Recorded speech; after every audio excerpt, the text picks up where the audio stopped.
Excuse me, this is a PSA. This is a public service announcement. Studies are showing that we may in fact be experiencing a rom-com reboot. I repeat, we may be experiencing a rom-com reboot.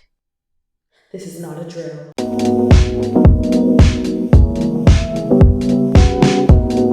My name's Elisa. If you've never met me, my name's Elisa, and today we are speaking about the newest Netflix rom-com, Players.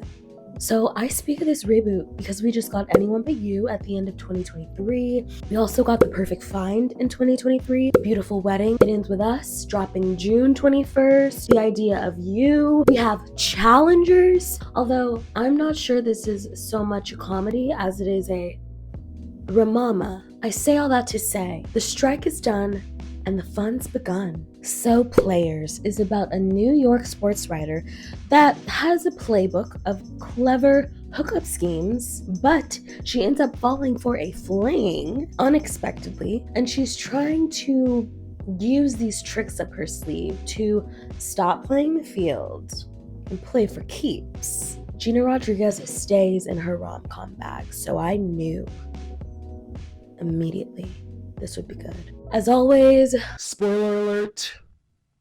Spoiler alert. This is your final warning. Spoiler alert. oh my god. So the first 5 minutes of the movie, I could not stop thinking about that awkward moment, which I feel didn't get as much buzz as it should have, but at the same time, it came out when I was 16 years old and I had to sneak into the theater to watch it. So what do I know? Mac is a lady that cannot be tied down. No. She's got a gang of guy friends. A brothel. I'm just too good. I'm sorry. Let me get back to normal.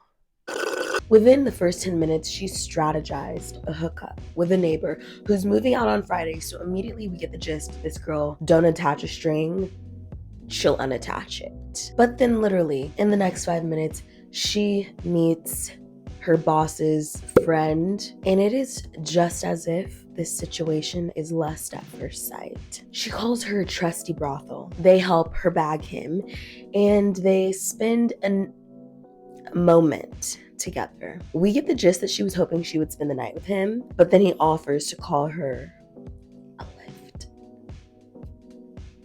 Here's the thing. Her wanting to spend the night could have even came as a shock to her, but I think she was just so attracted to the fact that he's an established author and he has a really nice apartment and he makes good money. She even says he has matching dinnerware as one of the traits she likes about him. But most importantly, he has a British accent.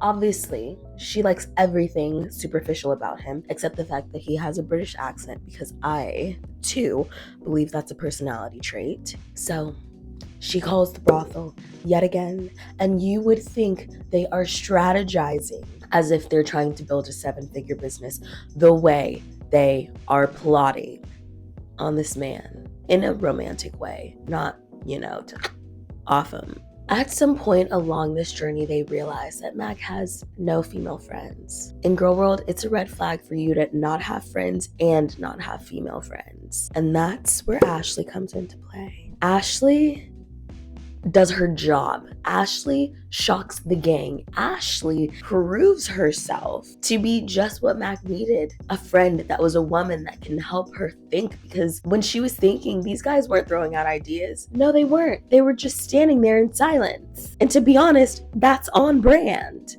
So after a bunch of hard work, motivation, dedication, constipation, she gets the man. She's dating the man. She's starting to see his flaws, but like most heterosexual women do, we overlook them. And obviously, you cannot build a successful relationship off of lies. But I'd argue the most significant message here is that really, really close guy friends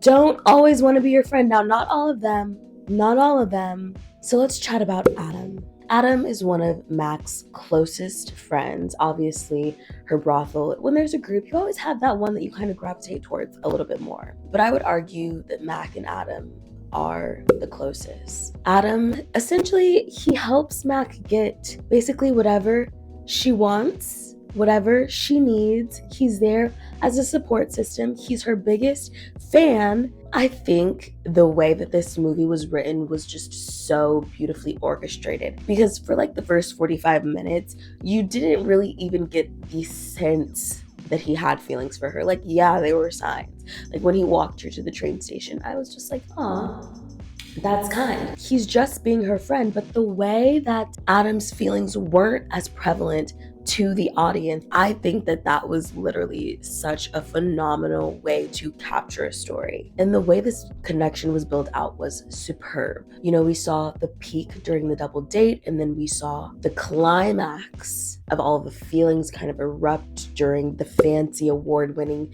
gala, and there was almost like a twist in a sense. I mean, a twist that you could pick up on halfway through the movie, but like when you started the movie, it was not where it ended, and we fucking love that. And I want to get into the secondary characters of the film: Brannigan, Ashley, and Little, aka Ryan. The way these characters pushed along the storyline to the finish line, goddamn. They gave us giggles, they gave us perspective, they gave us support all throughout the film. Their separate stories were intertwined so well. I don't know, everything that they gave to the film was such an addition. The film could not have been made without those three. And so, oh yeah, then there's Nick, the British lover. Honestly, for so much of the movie to be about him, none of it was about him. He wasn't even a bad person.